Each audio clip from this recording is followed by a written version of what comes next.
Just setting everything up.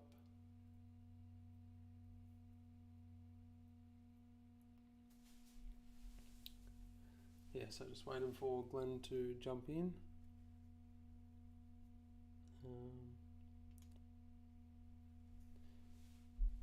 Hope everyone's day has been well. Been pretty busy working. Got a good running this morning, which was good. Pumped out 10Ks, got a PB, so not bad at all. Just done a lot of work. Yeah, no, it was good. Only finished just before this live, so started about 10. Hung out at Mum's this morning, got that run in. Got a few people on here jumping in, checking in. See my dad. How you going, Dad? On Insta. Hey Kylie, how you going? So me and my dad do a lot of work together with survivors of institutional child abuse. We help them to seek justice, start healing, and possible compensation. And the way that me and my father started this company was that we both went through institutional child abuse. We've both been through prison systems, been involved in gangs, drugs, alcohol, and fucked up for a lot of times in our lives. We've both been to prison and both know what it's like to have survived. So yeah, just still waiting for Glen to jump in. I'm not too sure if he wanted me to join his or I'd join his.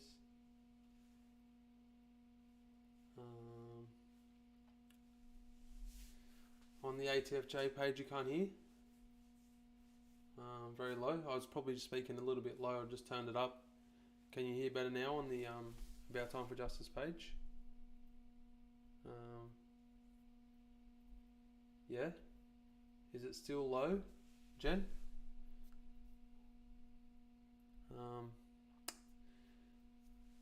Just making sure everything's going okay. Still low, eh? I don't know. Maybe I'll try and move the speaker over a little bit closer. I don't know where Glen is. I hope he's alright. Should be joining in soon, hopefully. Might just see if he said anything on Messenger.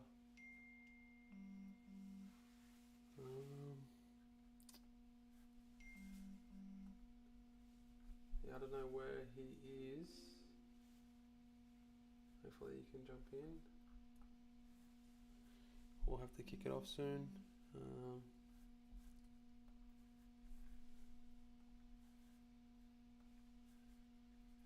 Sorry guys, a few tech issues. It's always the way. Hopefully we should have Glen in a second.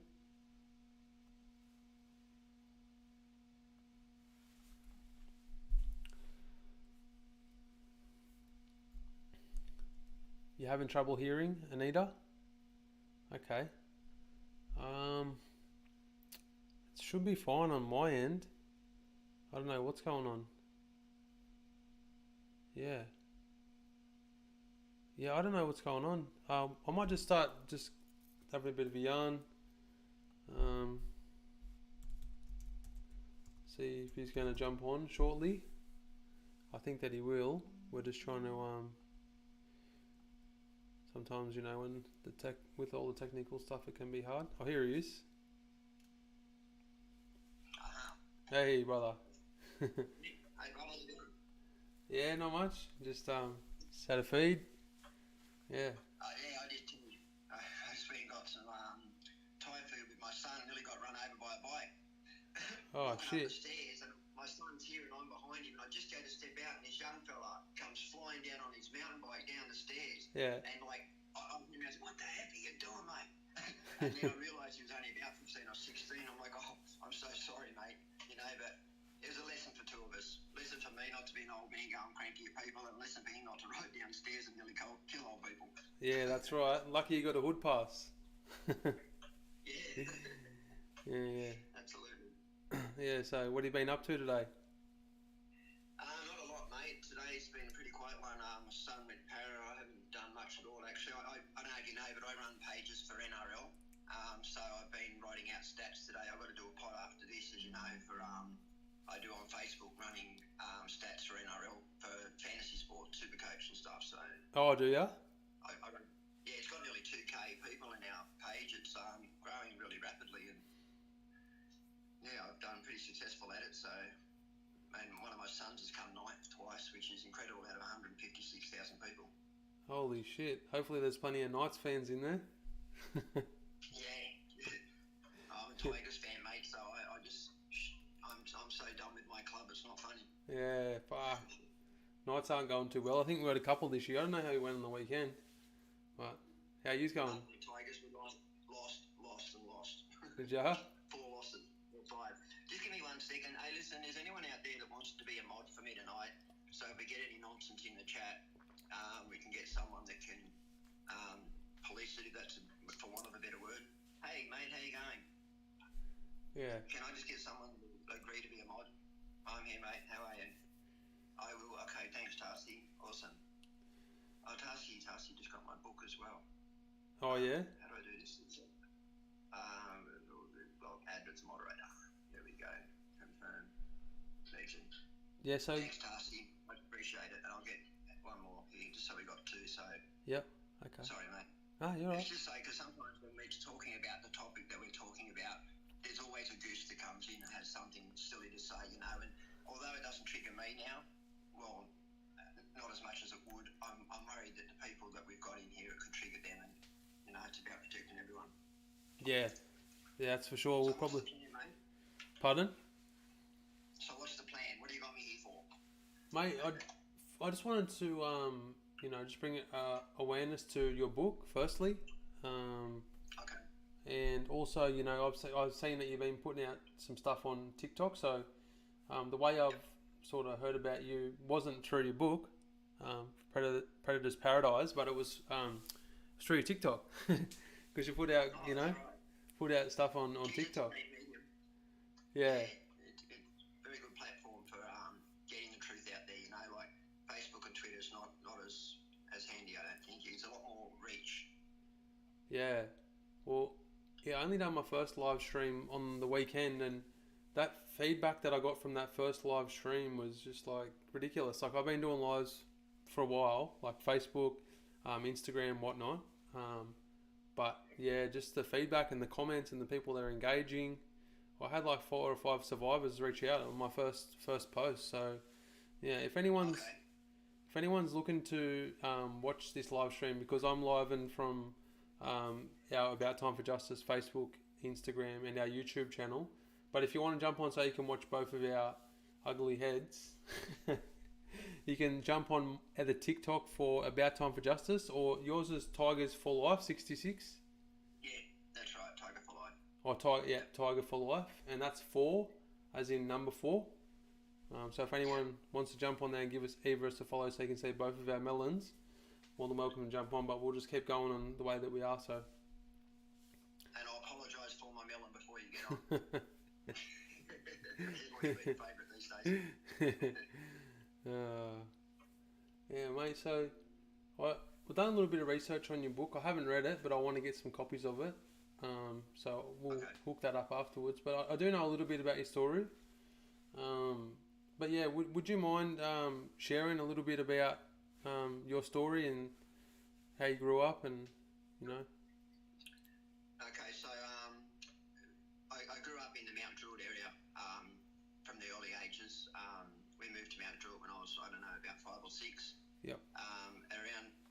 I have a lot of memories of my Uncle Pat and my dad around sexual contact, between me and his children, my Uncle Pat's children. But it was around about the age of 7 when I came home from school one day. There was a bull wagon out the front of my house. Yeah. And my dad was being taken away to jail. And that night, the next day, my mother was also put into psychiatric care. But before going, she put us into an orphanage called Lewisham. And she got out a few weeks later, and she got out 2 of the youngest siblings. but she left myself there and the brother just in me in age. And when we got out, I went back to my mum's. There was a lot of violence that happened. So in the family home, my mother was a heroin addict, alcoholic. She suffered with schizophrenia. And she once attacked me with a knife, like so severe she tried literally to sever two of my fingers. And I remember sitting on the bathroom floor after that happening with my shirt off, wrapped around my fingers, in shock. You know, like I've just been attacked by a knife with my mum. She'd done a lot of sadistic stuff to me before, but never on that level. That was the first time I'd ever been taken to that level.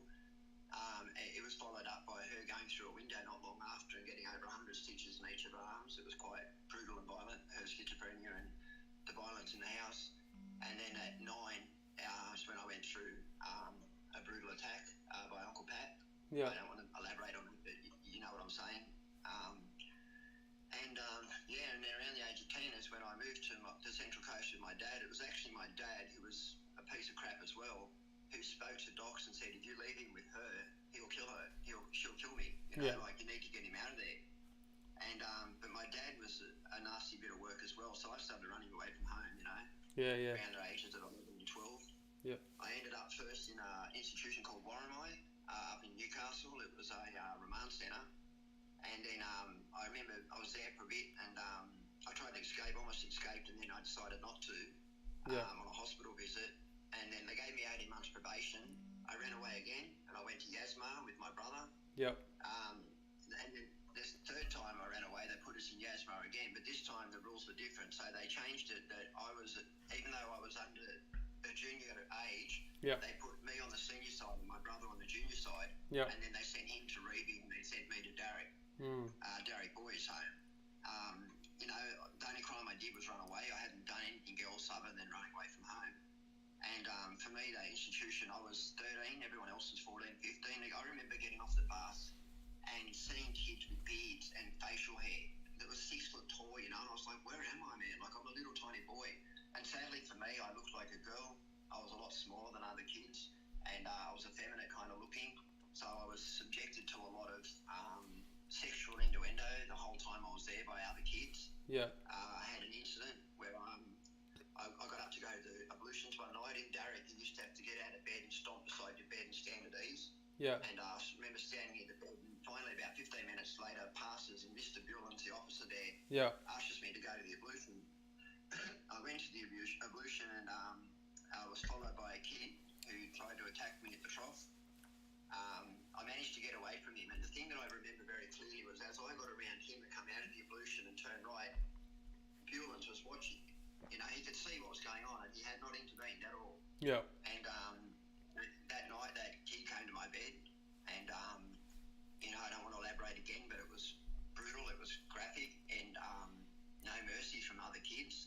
Nobody seemed to, it was just normal behaviour for other kids to be attacking other kids, you know. And anyway, I got out of Darrick, and this is where things get really insane.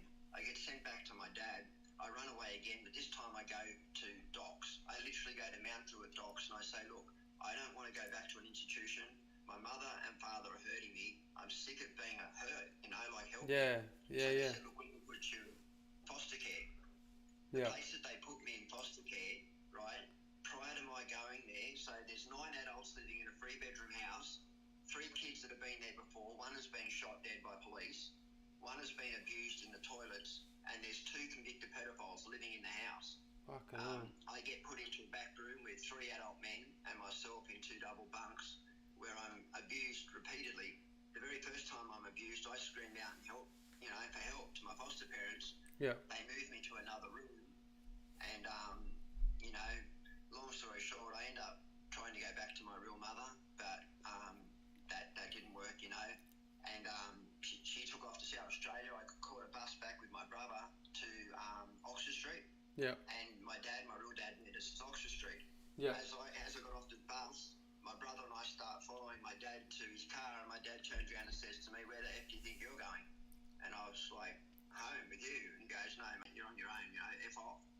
And I remember sitting in the bus terminal, and I was so angry at my brother. I mean, he's 11. 12, you know, but I thought to myself, why aren't you coming with me? Why aren't you helping me, like taking my side? But he was just going where he felt safe.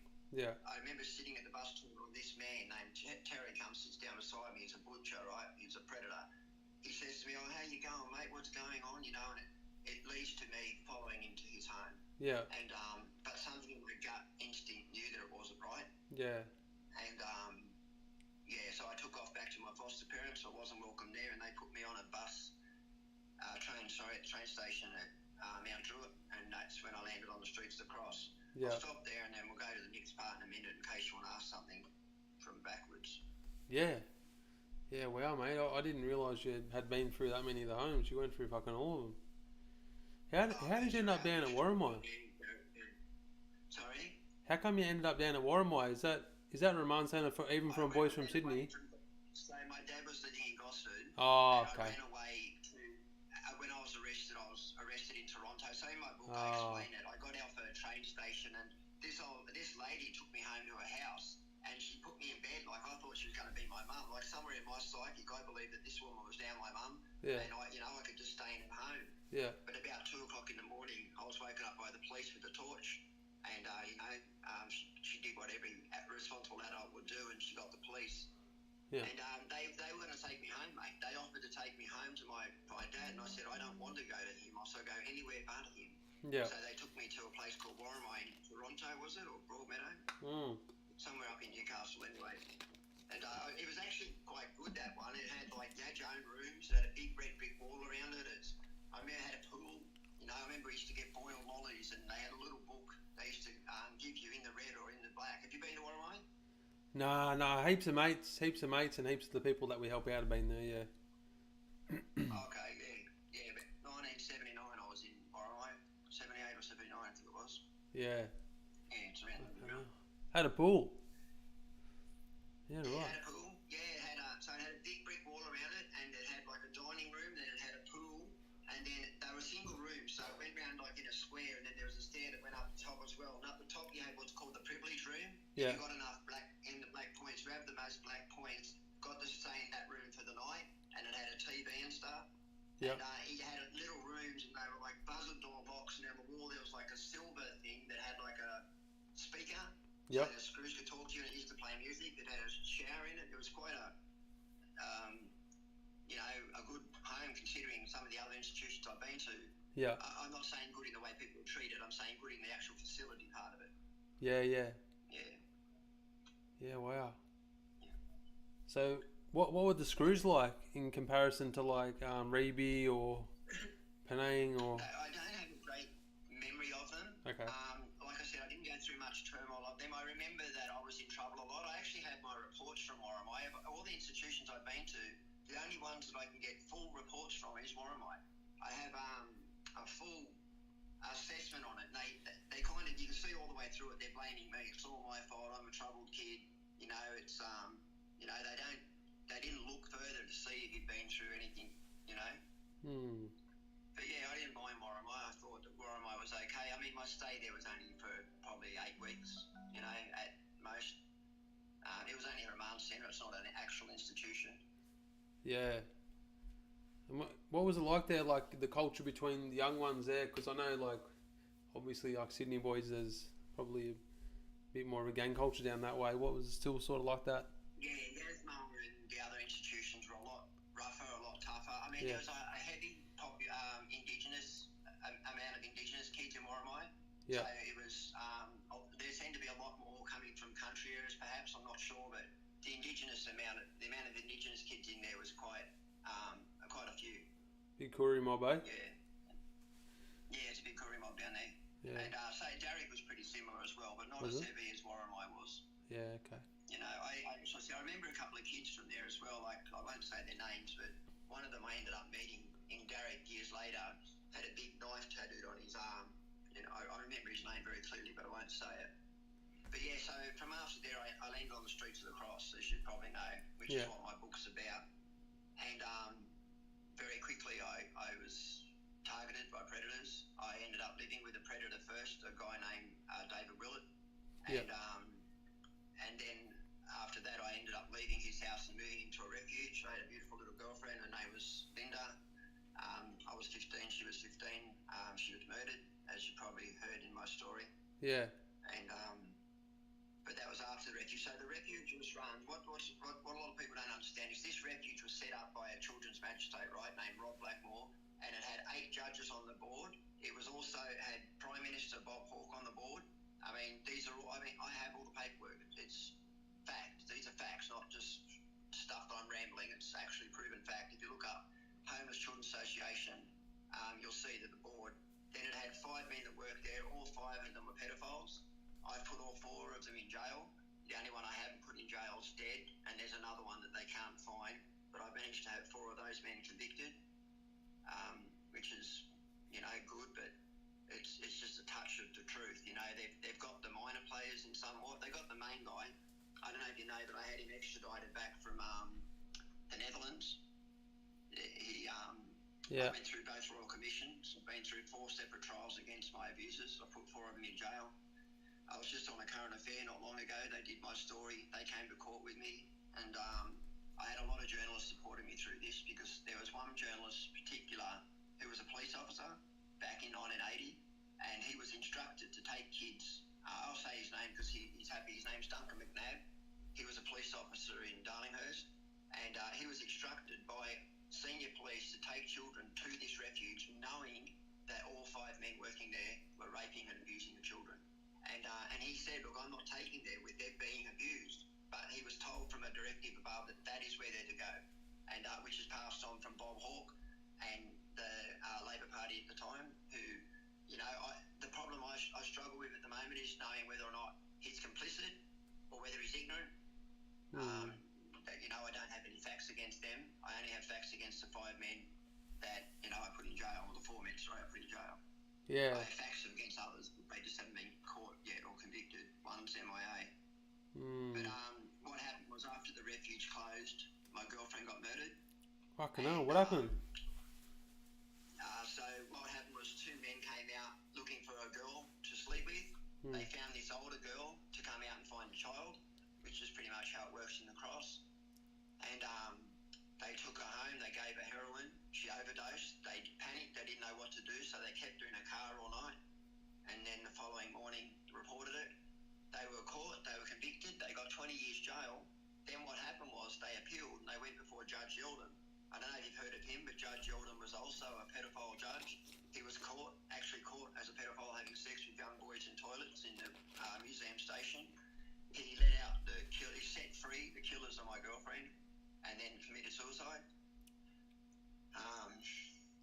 Who committed suicide? The judge or the guys who knocked her missus? Okay. No, the judge took his life. Okay. And which left me pretty angry, pretty bitter. And then one day I was walking down the main street and I ran into 2 of my abusers that ran the refuge, which was Simon Davies and Grant Morris. And I said, one day, bro, I said, I'm going to write a book and tell the fucking world what you did to me. I'm sorry. When I think about my girlfriend, bro, it just fucking rips in my heart. No, you're right, cuz. She was so beautiful, man. Anyway, I said to them, one day I'm going to confront you. I said, one day I'm going to hold you accountable, and I'm going to tell the world what you did. I said, I'm going to write a book. Yeah. And at that time, I picked up heroin. I was a heroin addict. He said, mate, you can't even read and write. He said, you're a heroin addict, and you'll be dead by the 21, age of 21, and he laughed in my face. Yeah. And the saddest part to that was that for the next 35 years, that's exactly how it played out. I shot up heroin, I went in and out of jail for crimes that I didn't even do, robberies and different things. I went through Long Bay, Parramatta, Goulburn, Bathurst, Oberon. I did the rounds. Yeah. Like everybody. Yeah. And but then the Woods Royal Commission came about. I came forward and I gave them a whole heap of information. Yeah. Told them the truth. Yeah. Put 2 people in jail, 2 pedophiles. And then I went into rehab in 2009. Yeah. To get my life back, And but unfortunately, while I was in rehab, I got cancer. I died of cancer, so I had to. I nearly died. I dropped down to 59 kilos and had to have my whole thyroid cut out and go through, all the treatments. And I also had hepatitis C, which I got from the refuge, up from using needles at the refuge. So I was a mess. So they had to get rid of my cancer, then get rid of my thyroid, my liver disease. And then I went back to the police. I went to a lawyer and I said, listen, they've arrested 2 people, but they're not the real players. Yeah. Simon Davies, Grant Morris, there's real people out there that need to be arrested. I don't think they believed me when I first came forward. Yeah. I remember them sitting there with their arms folded, listening to my story, thinking this is just too much, to be real. 6 weeks later, they come back and seen me and they said, mate, we've been right around Australia, literally every state in Australia, interviewing kids from all over the place, and every single person we spoke to reaffirmed what you said, literally said word for word what I told them. So what they did was they asked me to wear a wire. I had to put on an actual wire, which goes against the grain of everything I'd been taught, wearing a wire. But I did, and I had to run into this guy on the street of Parramatta, and they gave me a false phone as well, so I gave him a phone number, and he rang me up one night drunk and wanted to reminisce, talk about things of old that he'd done and had happened. And after he hung up, I almost felt sick, but straight away the police rang me up and they said, hey mate, we got him. Yeah. All that information we got him, and they said, listen, can you do us a favour? Next time he rings back, invite him out for lunch and tell him you want to introduce him to another pedophile who has got this kid that's trying to get this kid. You need to get this kid out of living with his parents. Yeah. So it was all staged. I did all what I was told to do. I walk into this restaurant with a detective, as an undercover detective. He sits down opposite me, mate, pulls out a piece of paper and pushes it across the table. I turn it over and on there was a photo of two boys naked laying on a bed from the refuge. I wanted to jump up and hit him right there, but the part that really got me angry was he said to this bloke, he said, we targeted prepubescent children that come from broken homes that no one gave a shit about. While I'm sitting there, like, hello, I'm the kid in the refuge. My friends, my family were in there. And, so he went down. He got 2 years, 8 months. 2 years? Multiple abuses. Yeah, 2 fucking years. Fucking hell. Mate, the first two they put in jail, the first one, Paul Chapman-Jones, he had his own house in Corunna Road where 20 kids were living, as well as coming to the refuge as a counsellor and abusing kids there. He got 18 months. Ken Fogarty, the other one I put in jail, he got 18 months. But then the last one that I put in jail, Simon Davies, he took off, right? He was named by multiple people in the Woods Royal Commission, so he fled to London. Scotland Yard warned him that we were after him. Then in 2016, police put out a red notice on him, went worldwide with a warrant. So he fled to the Netherlands. There was 4 victims, 18 charges. What happened was he went to the Netherlands because they have what's called a statute of limitation law that enabled him to negate 9 of the 18 charges and take out 2 of the victims. So out of the 4 of us, 2 of them never got any justice at all, which is just bullshit. I got him back here, and then we had COVID, so I had to sit through 2 years of COVID while he was in the Netherlands. Then after that, we finally got him back to Australia, and then it just went on and on and on. Took me 27 years from the first court case to the most recent one, which was last year.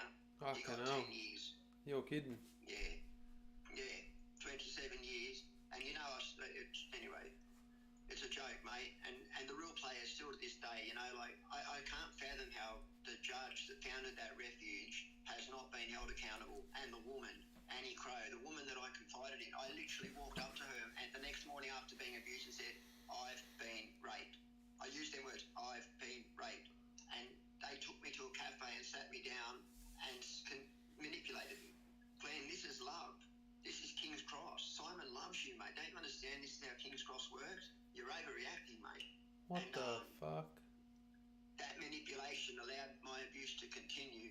And after that refuge and my girlfriend's death, I started putting needles in my arm because I couldn't handle how I felt. I could not stand how I felt. I kept getting flashbacks of what they'd done, and I kept thinking, I'm gay. All these things have done to me. Maybe I'm gay. I had a girlfriend the whole time, but maybe I'm gay. I tried to take my life twice. I just couldn't cope. And but rehab saved my life, mate. And even though I didn't complete the program, I did 12 months of it. I got enough of it for it to sink in, that I needed help. Wow. Jesus, mate, that's fucking... It's fucked up. I appreciate it, Luke. Yeah. Fuck. That's heavy, brother. Just want to quickly say to people there, I can't see without my glasses, so if I'm not responding, please don't be offended. I appreciate all the lovely messages and I will read them after. So that's it. it in a very tight, condensed version of it. There's a hell of a lot more, you know. I mean, there's a lot of corruption around the police in King's Cross. As you know, they were the suppliers of the heroin at the time. They were also protecting the pedophiles because the pedophiles supplied the money to the kids, and the kids supplied the money to the dealers, and the dealers supplied the money to the police, you know. So it was in their interest to protect the pedophiles, not the street kids. We were a dime a dozen. Yeah. When you say the Woods Royal Commission, is that when all the coppers got pinched for being dirty? That's correct, yeah. So they did. Originally, I went forward and spoke about some corrupt detectives in the Cross, and but after all of us gave our statements, we all kept explaining about the pedophilia. So Justice Woods said that he was going to extend it into the pedophilia in King's Cross. I was also involved in the Royal Commission into institutional abuse as well. So I went through 96, 2014. I was up at the apology in Canberra. You know, I've been through it right through the system in court cases. It's phenomenal how much I've actually done when I look back at it and think, how did I do that? You know, the very first time I came forward, I didn't think I could do it, and I just kept doing it. You know, I just kept finding strength, and you know, a lot of people around me were watching me self-implode, and which obviously causes destruction to all those you love as well when you're in active addiction and in pain.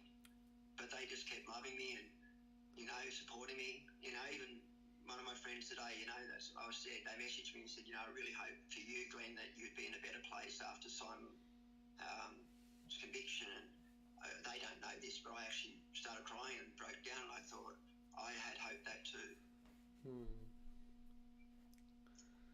Yeah. Mate, that's a fucking wild story. Silly as hell tale, mate. I just had someone say thank you for that. Because of you, I had my abuser sentenced. Man, that touches my heart hardcore. Thank you for saying that. Yeah, some positive feedback, mate. Yeah, it is. Yeah. Because that's what it's about for us now. For me, what I want to make sure is that these crimes never happen again. These people are held accountable, you know, and the other thing I really want is to give people a voice, because I felt so voiceless for so long. You know, I was screaming out, telling people, and they just kept locking me in mental institutions, in boys' homes, in jails, anything that shut me up. And then when you get in them places, you've got to navigate and cope. You know, the last thing on your mind is justice. You're just trying to survive the system, you know. Yeah, 100%, especially when you're in jail, mate. There's not much time to think about anything else, especially down in Sydney. No. I've never done any jail in Sydney, but yeah, my dad done 16 and a half down there, so. Yeah, it's hectic in Sydney jails. Yeah, which, did you say you went to Goulburn? No, I didn't go to Goulburn. Oh, did you? I said that before. I was just rattling off names, and that came to my mind. No, so I first went to Long Bay MRC, then I went to Parramatta. Then from Parramatta, they changed it from A class O to B class O, so they moved all the A class back to the base. I went to CIP in Bathurst. Then from CIP, I went to Bathurst, where I was in Bathurst Main in B4. And then I got moved from B4 to Bathurst X-Wing, which is another part of that, but it's a C class O, C1. And then from there, I went to a place called Oberon, which is a farm. Yeah. And I spent the last, I don't know, probably 12 or 14 months in a farm and a forestation camp, you know. Yeah. Where I got an education. So I couldn't read and write. I was illiterate. I didn't do much schooling. But I actually did my general certificate of education whilst I was in jail.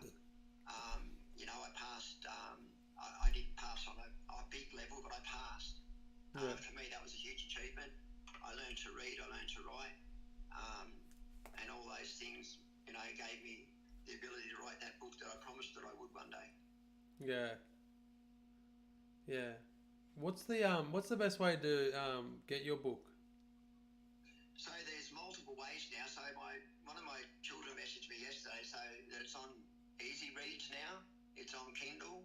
It's on Amazon. You can go to the Blackstone Post Office, and the beautiful people there have it in stock. Or the most way that people have been getting it from me is you just message me, and I'll send you the bank details, which is $39 plus $10 for postage, and then I'll sign them and post them away. But the cheaper version, obviously, is Kindle or Easy Reads if you can't afford to buy a hard copy. For me, the money's not as important as the story. I just want people to know what happened. I don't care about the money side of it. I genuinely don't. Yeah. Well, guys, we'll be dropping the link in all of the platforms that we're watching this on tonight. And also, if you want to, obviously go over and give Glenn a follow, or just hit me up on an inbox. I can send you the link. I've got it. But that's an amazing story, mate. Yeah, I can send you. What's that, mate? Oh, it's just an amazing story. I just wanted to ask you a few more questions, if that's all right. Yeah, absolutely. Go for it. Yeah. So, I mean, obviously, everyone's probably heard of King's Cross. It's notorious. I think it's changed a lot now. I didn't go there back in the day. My dad told me stories about them. My other family. I went there because I used to be involved in gangs, but I think when I was hanging around there, it wasn't like it used to be. From what it used to be, like I just want to, what was it like for just say you were sort of a street kid around that area. What did that look like for just an average night or the weekend you walk down? What would you see? What was there? Drug use, fights, girls? Yeah, a lot. So I wrote about it in my book. I remember the first time I saw, like, I had a violent action where I went to the toilet once, and my mate I came out, and this guy tried to do something in the toilet. And my mate Scarface Ray walked in and beat the absolute crap out of him. I'd never seen anyone beat like that. But what actually happened was, and how I ended up in the first hands of a pedophile was, I was up the main street one day, and this fight broke out between all these doormen and all these bikers. Yeah. And like being a kid, I was like, oh, fight. So I ran to get to the front of the fight, but suddenly the crowd around me got so big that I was getting almost pushed into the fight. And I remember just being absolutely terrified. Just now, see. Yeah.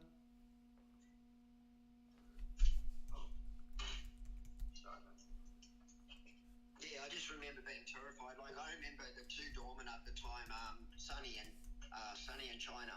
And China actually he was a dancer. I was a break dancer, believe it or not. I used to break dance on the street at one point. And China used to dance with me. But some of the violence I've seen through them two men, specifically out the front of some of the places like Pink Pussycat and Love Machine, like Friday and Saturday nights was very violent. But it was, it wasn't until after the refuge when I first was there, it was almost like it was all this glitz and glamour. Everything was bright and shiny. I saw all these motorbikes and all the pinball parlours and the sex shops, and it didn't really dawn on me. But after the refuge, when I started using heroin, it was almost like it opened its eyes to me. The streets become smelly. Everything was violent. Everybody I knew was a heroin addict or a heroin dealer. I didn't realise the full level of corruption that was King's Cross until I started using, and it changed very quickly from what I first experienced. Originally, the cross in 1980, 81, 82, 83, even 84 was littered with children. It was every kid that got out of the institution. Yeah, there was kids everywhere and predators. Around 85, 86, it started to bring cocaine to the street, and the whole streets changed. There was a lot of gang wars happening on the streets, people being shot, being stabbed, being robbed. The back streets were littered with syringes and needles. It was terrible. And then they ended up opening a shooting gallery on the street in Kirkton Road Centre and Rankton Court and all these different places to facilitate. And then, of course, Porky's, who was also had a needle. They used to give you needles and spoons and rent you a room. People used to go in there and use a lot. Fucking hell. Yeah, that was a way to make money, wasn't it? They saw a market, a niche, and they thought, well, all these addicts using on the street, we can buy this and sell. They used to sell us a little bag with the water, the spoon, the swab and everything, and you'd pay for that and then the room, and you'd have like a couple of minutes to go in there, do your bit, and then go out. And people, the amount of people that overdose through Porky's is terrible. And in what we call Junkies Lane, which is a lane that ran behind Victoria Street and Main Street, Dullinghurst Road. Wow. That's fucking nuts. It was. And, I watched it go through different eras, the 80s, the early 90s, the late 80s and early 90s, and it's a lot of violence in the cross. Yeah. When the gangs come through, what sort of gangs was it? Like bikies or Asian gangs or other gangs? The bikies were already there. The bikies were established. So okay. I'm not going to say which club, but when I started dealing, I was dealing speed at around the age of 16 for the bikies. Yeah. And one of them literally was living in a flat above me, and like I was just going upstairs, getting it, coming down, and I was selling to the street, and I was being looked after by the bikies. But then what happened was there was a shift. And certain races started coming in. There was Romanians, all the different races started coming in. And they opened up this place called Lasers on one side of the street. It was almost like a vending machine. They used to go in and put your $70 or $80 in the wall. Then out of a hole, they'd give you a Coke. On the other side, they had a place called Pink Panther. next door that was called the King's Door. That was a hotel. So in there was a guy named Bayer who used to sit at the bottom, and then up the top there was a guy, I think it's DK, they called him, Danny. I don't want to say, I don't like dropping names, but because I don't know these people, I just bought drugs from them. You know what I mean? They're not my friends, or that they. So one side of the street was fighting with this side of the street, and it was literally like a war. And you know, it was not a good place to be for addicts because we didn't know where to go. You know, and it was just a hectic time. Did you ever overdose going through the cross? Multiple times. You know, I don't know how I'm alive. I overdosed 3 times in one day once. I was telling a story. So a pedophile gave me some money once, right? I walked around to Junkie's Lane, and I was in the back lane. I overdosed. He actually went to 2 different houses, sorry, to try and get me some help. And but when he was standing over me, 2 other street kids come around the corner to have their shot, and they saw this man standing over me out, you know, and he nearly got himself really hurt until he explained that he was my friend and I'd overdosed and he was trying to get me help. But I overdosed 13 times in 2 years. So yeah, I overdosed a lot. And you know, the funny thing was, I didn't start overdosing until I added pills to the equation. When I was just using gear, I never overdosed really, or I think I had one. Then What do you I mean started taking pills? on top of the heroin. Like Eckies? Eh? What do you mean pills? No, I Eckies? was taking, Valium, Seropax, Rohypnol, Oh yeah. sleeping tablets. Farming. Yeah, I was taking them on top of the gear because obviously the gear didn't work as well, so... Yeah. Mate, it sounds like it would have been a crazy time. Maybe also a little bit of fun back in the day. Well, there was a lot of fun at the start. I mean, I have a lot of good times. Some of the best friends I've ever met in my life come from the cross, you know. Not many of them survive, but those that have all interact with me today. Yeah. But yeah, I mean, there were some good times. There's always good times amongst the bad, isn't there? You know, like, the funny thing is, I remember the first time I used gear, it was like a medicine for me. Like, my head didn't stop, and I took it, and suddenly it was like there was this peacefulness that overcome me. And I spent the next 35 years trying to find that feeling. You know, I have a lot of stories I could tell about the cross. There's just so many things that have happened. You know, I got out of prison, I went down and robbed a dealer. Like, I'd never behaved like that in my life, but I literally went down and, like, just grabbed one by the throat and put him against the wall. I remember him spitting these balloons out, and, you know, it was crazy, mate. I wrote about that in my book too. It's like, just the things you do. Like, I picture little Glenn that couldn't beat a fly to this man that's got out of prison, you know, big guy that's grabbing people by the throat and just saying, spit it out. Like, I didn't want to go through all the trouble of finding the money. It was just quicker to go straight to the source and take it. Yeah. And, but, you know, that could have easily ended badly for me. Yeah. Yeah, definitely.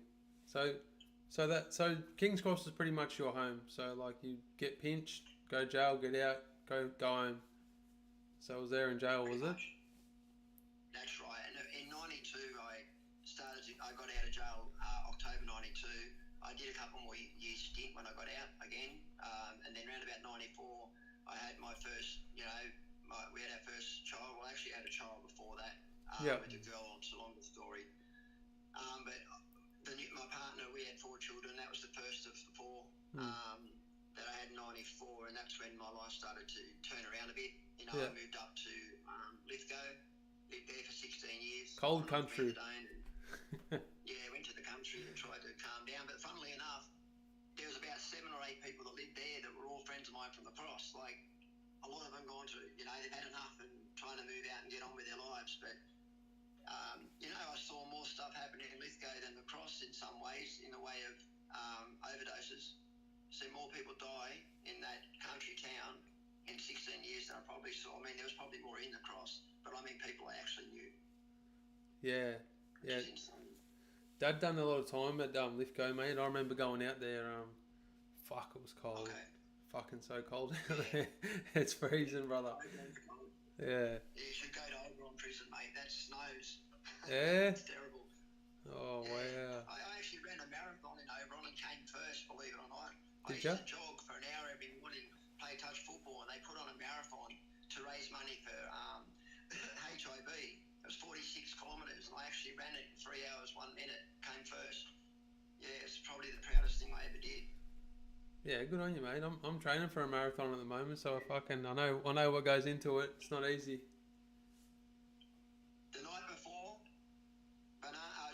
happens when you're running and overload on carbs the night before. I read Robert De Costella's book, believe it or not, when I was in prison before I ran the marathon, and I actually followed the diet that's in that book. Oh, really? And I'm telling you, it works magic. Yeah. Yeah. Like, so many people, like, it helps me heaps. Like, just overloading with carbs the night before, and then I was actually eating bananas through the trip, and it worked. Yeah, good on you, mate. Yeah. How did the ham and eggs feel after that? Ham and egg on a leg. Oh, I actually had shin splint. Did ya? What happened, I'll tell you the funniest part, I came in so quick that they were filming it. Yeah. That this bloke said to me, can you go back and run back in again? And I was like, no, mate. I was like on my back. But the next day, for about 3 days, I could hardly walk, man. I had bad cramps. I ended up getting shin splint. Yeah. So I used to play touch football, into jail football. Yeah. And I couldn't play for 2 weeks because of it. Yeah, so yeah, right. Wrong. But I used to run an hour every day and play touch football for an hour every afternoon, so I was pretty used to running anyway. Yeah. Yeah, excellent. Oh, we got some comments here. Okay. I'm a third year. Glen Fisher's my real name. Oh, yeah. I'll just read this one If you out. Google Glen Fisher, you'll find I just did a current affair interview and a whole lot of other interviews. The book's there by Glen Fisher, Predator's Paradise by Glen Fisher. Yeah, make sure you guys go out and get a copy of that. I'm going to get a couple myself. Can I read you a comment? I'll have a look for it, mate. My father-in-law ran around Surrey Hills and the Cross, done a lot of time as well. Okay, mate. Kyle, you look familiar to me. I might have a chat with you later on. Hey, misunderstood. How you going, mate? Geez, I tell you what, the feedback that I've got, I tried to sell my book on Facebook for 2 years or 3 years and sold probably 50, and that's including from my book launch. Yeah. Since I've been on TikTok, it's just been great. Yeah. You know, like I'm selling 3 or 4 books a week, but for a stage there, I was selling like 3 or 4 books a day when I first came on. Yeah, right. Obviously it slows down, but it was great that many people were interested to read it. Oh, thanks, Rachel. Got a really nice comment here, mate. I'll read it out to you. What's that, mate? I've got a really nice comment here. I'll read it out. Yeah. So Kaz Thorne said, I'm a third year criminology and criminal justice student. I'm not sure how I ended up following this page to begin with, but I just want to commend all of you for your speaking up. We can't prevent institutional abuse or help gain justice for survivors. It's not spoken about. Thank you for telling your story. You've definitely sparked something in me. My interest has been in rehabilitation and crime and analysis so far, but I will be looking into how I might be able to help survivors seek justice, possibly as a volunteer role. You are all doing so much good. I'll be buying Glen's book tonight. That's awesome.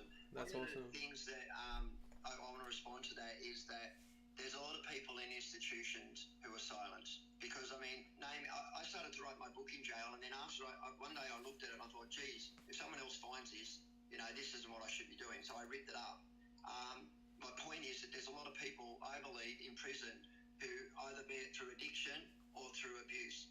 Often, they all go hand in hand. So, and that's the recidivism that we know of. So it would be great to get an outreach into the prison system to reach survivors, to give them a safe spot where they could speak without fear of other prisoners knowing, I don't know how that would look, but geez, it would be handy. I would have really appreciated something like that when I was in jail. Yeah, I think that's a really good idea. I know Russell Manson's doing a bit of that kind of stuff, which is great. I would like to help Russell with that. Yeah, he does good work. Waiting for books. I'm writing book 2. I'm writing another book, by the way. Oh, yeah? And people are saying waiting for book 2, yeah. So I wrote the book up until jail. What I want to do is write the book now from the court cases and the 27 years and the battles that it took to get to that. It's the second part of the story. Yeah. You're looking real good too, bro. You're looking healthy. Yeah, a lot healthier than I was. I got a photo in there which I was thinking I might put up on TikTok. I got 2. One's of me when I full in addiction. I'm 56 kilos. I'm 6'3". I look very, very sick. I look very sick. Then there's one of me in the gym about 2 years later, and I'm jacked. I started to thought, geez, I should share that on TikTok. But the reason I didn't was I thought if I put the Jack one on there, they think I'm showing off. Yeah. And, you know, but I wanted to show them in unison, to show them the vast difference of what it's like when you do get your act together, what can happen. You know, I'm nearly, not far off 60 now, but, you know, like, life's a lot better now, even in a lot of ways, you know, especially with family and stuff. Big no therapy in jail, absolutely, there's not. Hey, I just realised who it was. Hey mate, how are you? Yeah, it's interesting. What was the hardest jail for you? Long Bay, CIP, I think. No, actually, you know what the hardest one was for me? MRC. Yeah. So when I first got put into prison, they put you in, and the reason it's harder is because you're on remand, not sentenced. And in remand, people are a lot more volatile, a lot more, because they don't know where they're going. You know, once you've been sentenced, you've sort of got an idea of where it ends. Does that make sense? Yeah. And but when you're in that stage of where you first landing off the street, you got a lot of people that come in that still got heroin habits, still addict. So I think 13 wing Long Bay would have been the hardest for me. I think it was very hectic jail. And Parramatta wasn't much better either, to be honest. But I found I was lucky in the sense that because I'd grown up on the streets, I had a lot of friends there. But you realise very quickly that doesn't mean a lot in jail. You know, it only means a little bit. It doesn't mean, you know, it's not a safety guard. It just means that it's a little bit easier to know people and get a few lessons on what to do and what not to do. You know, like it's yeah. What was it like for you? I used to take a lot of drugs and alcohol, mate, but I never got on the H. I've seen, you know, very close people to me OD, and I've seen, you know, how hard it is for them when they're coming down.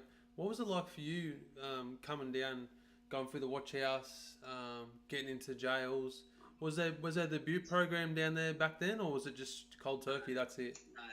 So what happened for me was when I got arrested, I was actually on 90 mils of methadone.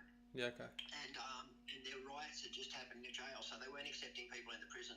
So I got stuck into, I was taking pills, I was on 90 mils of methadone, I was shooting heroin every day, and then bang, I got put into the Sydney Police Centre. I was there for 8 weeks because the prison was not accepting people. Wow. One guy really annoyed me. Another guy tried to commit suicide. They took him straight to Long Bay.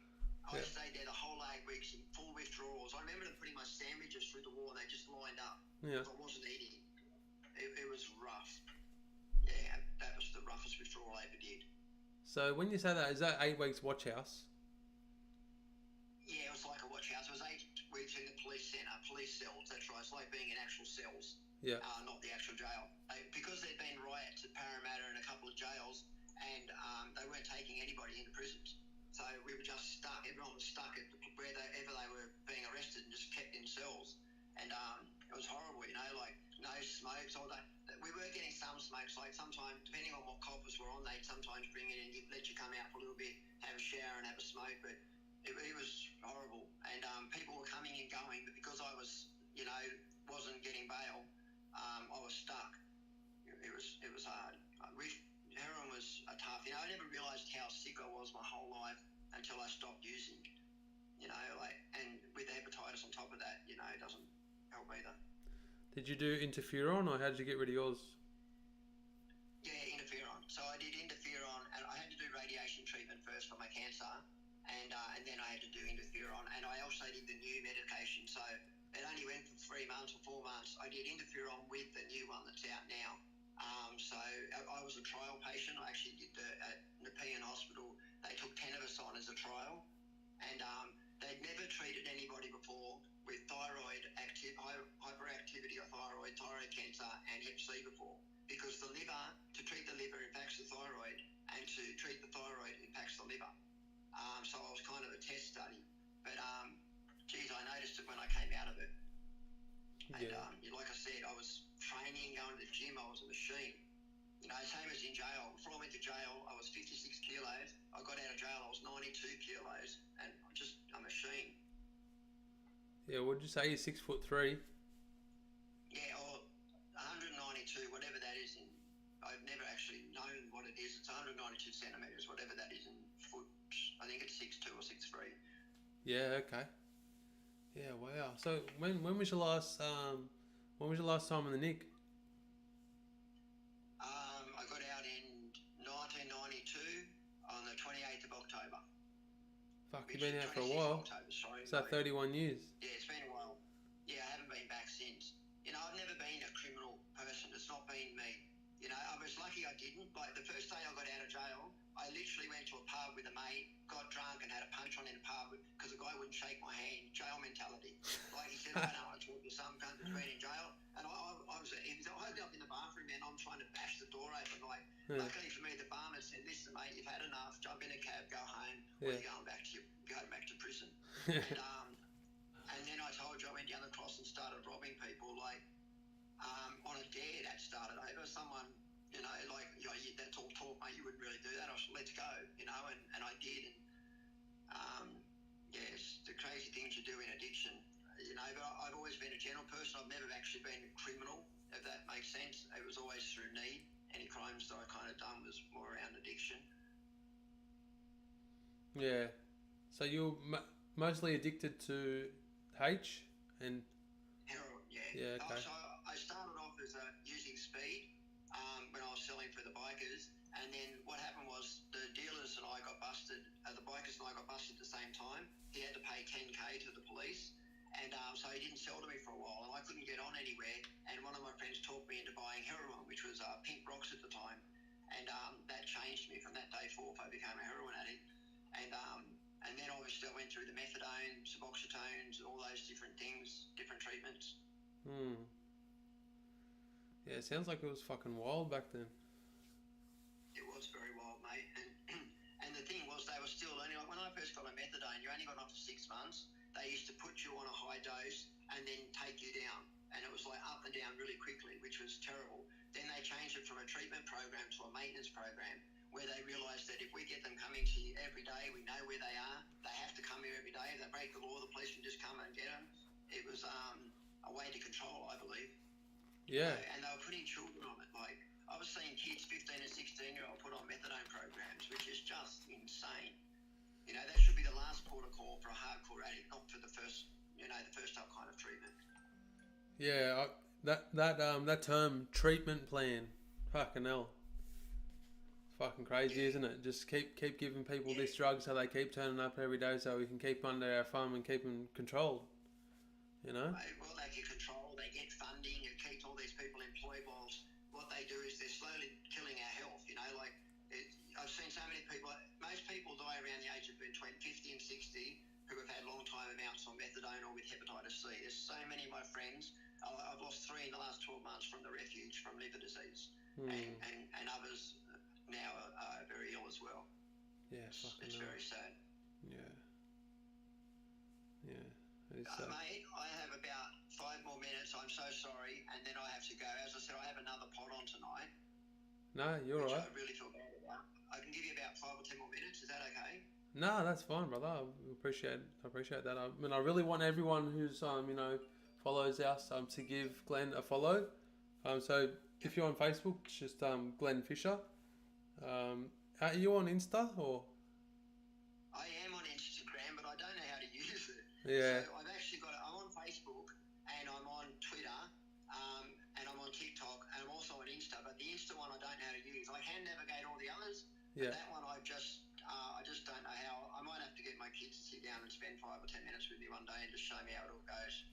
And do you have a website, or you just prefer people to go straight to the links in your on your Facebook or pages to buy the book? Yeah, just go through either go through Amazon or just message me on TikTok, Facebook, whichever one it is. I'm not quite that tech savvy, mate. You know how to run all those things. Like the fact that you're running all these on a multiple thing, I don't know how to do. I run a pod, as I said, for NRL, but the guy that does that with me, he's the tech savvy one, so he does all of our, you know, Spotify's and YouTube's and all that stuff. Yeah, no, that's excellent. Yeah, so guys, if you want to jump on and grab one of Glen's books, please give him a follow, a like, share. Jump on his TikTok too. He's been doing some good dances on there. I've been watching him. I saw that one, did you? Yeah, I was laughing. I was like, yeah, look at this old boy having a crack. I was loving it. Yeah, I do some silly things sometimes. I got my son living here now, so he should probably keep me in tow. Yeah. You won't get anywhere with that. Yeah, good on you, brother. Yeah, I used to be a breakdancer many years ago, and believe it or not, when I was a kid, I did Latin American ballroom dancing. I was forced to do it when I was a kid, and I won a couple of medals doing cha-cha, foxtrot, samba, and all those kind of things. Yeah, And it okay. led me into breakdancing. Yeah. Yeah, I always wanted to do that when I was a kid. Oh, is that right? Yeah, I don't have a lot of talents, but that was one of them. That's probably my only talent. I do a bit of drawing and writing and poetry and stuff, but I don't think I'm really good at it. I just sort of do it because it makes me feel good. Is that your artwork behind us? Yeah, it is some of it, yeah. Can you give us a bit of a closer look with you, Cam? And do you sell that or just the books? No, I don't. I just do it. I don't think I'm good enough to sell, but like... Oh, that's the jack, mate. Go back. So that's some of my art there. Yeah, mate. Where'd you start drawing? The old crew. Yeah. What's that, mate? You started drawing in the nick or? Yeah, that's right. So what I did, a lot of people got visits in jail, and I never had visits. I had nobody, right? So I had to make an urn. So my urn was chess, table tennis, and drawing. I used to make cards for people, and it used to say, "Money's tight, times are hard, here's your fucking Christmas card." That's literally what I used to write in it. And then I used to draw pictures on the front, and I used to make about 10 or 15 of them, and then people used to come to my slot and give me a pack of ox or noodles or whatever it was, so I could have the creature comforts that they could get. Because I didn't have, I earned $38 a week, I think it was, in jail, working in the, education, working in education. So working at Oberon, I was in education. In Bathurst, I did schooling. But because I worked in education, was doing education, I ended up getting a job in education, which was really good for me. It allowed me to learn computers a little bit when I was in there. And the lady really took her time with me. Like, God love her. This lady, Jane, I couldn't write. Like, I had no idea. I used to hold my pen like that, and she took the time to teach me. And before, at the end of my prison sentence, I was writing poems. Oh. And, I even put out a prison paper in prison, like an actual paper in prison, which had to What's be it called? by the screws. Yeah. What's it called? It was called Was It Happening? Yeah, right. Was It Happening? Yeah, and so we'd have touch football comps. It was for everyone that was in the jail. Like, I used to put a couple of poems in, I used to put a crossword in it, and if there was a touch football comp going or table tennis comp, I used to, every time someone would see me, they'd say, "Oh, here comes Glenn with a bluey," because I was always asking them to put $1 in each so I could get trophies for the touch footy comp or for the whatever I was running that week, the chess tournament or the table tennis tournament. Yeah. It was my way to survive prison, was to be proactive, and I was sort of known as the guy that sort of ran everything. Yeah. And that was how I sort of survived my prison, if that makes sense. No, I get it. You got to bust the move, fucking put food on the table, mate. And if you got no coins on the outside, you got to you got to eat. I wasn't a tough guy in prison. I wasn't a gangster or any of those things, I was friendly to everyone. Everyone was friendly to me. And I think that's why, it was because I never acted tough. I never pretended I was tough. I was capable. I just didn't, it's not my nature. Yeah. Unless provoked or hanging out. Oh, yeah, no worries, mate. Well, I know you're a fucking busy man. You got some things on tonight, but thanks for jumping on. Yeah, no worries. Just quickly, I've spoken to Fiona before, yes. Hi, Linda. Hi, guys. Anyway, thanks everyone for joining us tonight, and thanks so much for having a chat. And look, if you want to catch up again at some other time where I'm less being pulled left and right, I'll be happy to do it. No, definitely, and I'll definitely encourage anyone on your page that wants to have a look at what we're doing to follow us on About Time for Justice. That's for. To explain that? Yeah, is that all right? Yes, absolutely. Yeah. So me and my dad started About Time for Justice about 2.5 years ago, and what we do at About Time for Justice is help people, survivors that have been through institutional child abuse, to seek justice, start healing, and possible compensation. So we use the compensation money that me and Dad got for going through institutional abuse to start up our organisation. So we've been going for 2.5 years now, and we've travelled nearly all over Australia, down to Tasmania, up to Townsville, over to the Territory. We also work up there with a bit of Stolen Generation mob out in the different communities. I've visited jails and prison systems ever since I was 10 years old. Visited my dad because he'd done a 16.5 year prison sentence. he suffered abuse at his local primary school as a kid. I went through Brisbane Boys Yard. So when I was 17 years old, I got pinched, went there, turned 18, went straight to the men's. So yeah, when I say institution, it's pretty broad. You know, it could be a boys' home, girls' home, foster cares, docks, any youth detention centres, any churches or church-run institutions, any missions, reserves, community-based groups, sporting teams, Girls Guides, Scouts, after-school cares, hostels, youth hostels. And when I say churches, some people just think like that's a church, like Sunday, like a Sunday church. It could be like an after-school care, could be, one of the school camps that's run by one of the church groups, or it could be a Sunday school, any of the church-run organisations out there, and any of the schools too. That's private, public, boarding, and then in different states and territories, it's could be called foster cares, docks, territory families. Could be a group home setting. Lots of the guys that we help out, and women too, they're in jail, unfortunately, after they've been through drug and alcohol abuse, exactly what Glenn has described. I've been through it myself. I got caught up in bikie gangs when I was younger. I was looking at 25 years at one stage of my life for my gang associations and what I got pinched for. But me and Dad and our family are back together now, and we're just taking every day as it comes. We've got a big, amazing team that helps people out all over Australia, in the community, in the prison system. So, yeah, that's pretty short end of it. But if you want to jump on and give us a follow on Facebook, YouTube, TikTok, we've got a podcast called Survivor Stories that I'd like to get you on for as well, Glenn. Maybe at some point coming up in the next couple of months. Yeah. Absolutely, mate. I'm happy to help. I also run a page on Facebook called Predators Paradise for those that don't know. Yep. Do you know I have not been compensated? It's complex. I wanted to get through it. I'll have a chat with you about it sometime, but I've never actually been compensated. Not for what docs did to me, not for what happened to me in foster care, not for any of my abusers, not by the refuge, not by Derek, not by anyone. And it's been a sore point for me because I have very hard trust issues. As you know, I was struggling to come on with you. Yeah. I get very scared of who I align myself with. Yeah. Because there's so much nonsense out there and so many bullshitters out there that I just get so scared who to align myself with. Yeah. And I want to apologise for my abruptness this morning. I was kind of looking for a way out. And I thought, I was trying to have a warm shower. I know, mate. I know. I wasn't in a good mood, and I was like, all right, this is my chance out. I'm not doing this, mate. Yeah. But you were so kind in response that I thought I was a piece of shit, and I thought I had to do We all have their moments, don't we? Yeah, it was pretty funny this morning.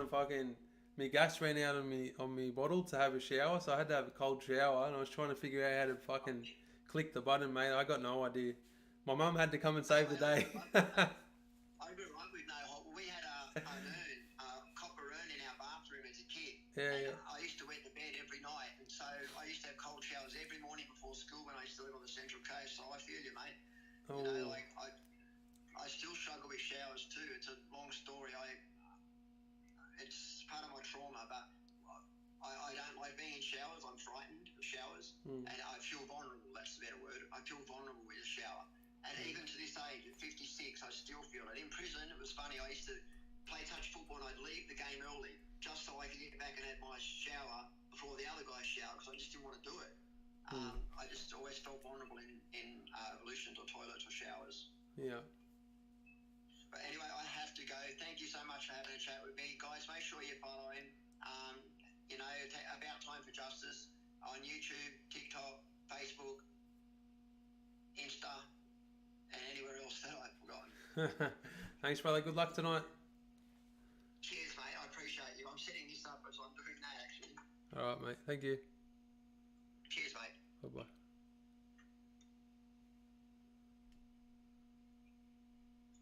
God, like you, I don't know how to end it. Thanks for tuning in, guys. Yeah, if you want to jump on and give Glenn a follow, I'd appreciate that. Hope everyone has a good night. Let's get it.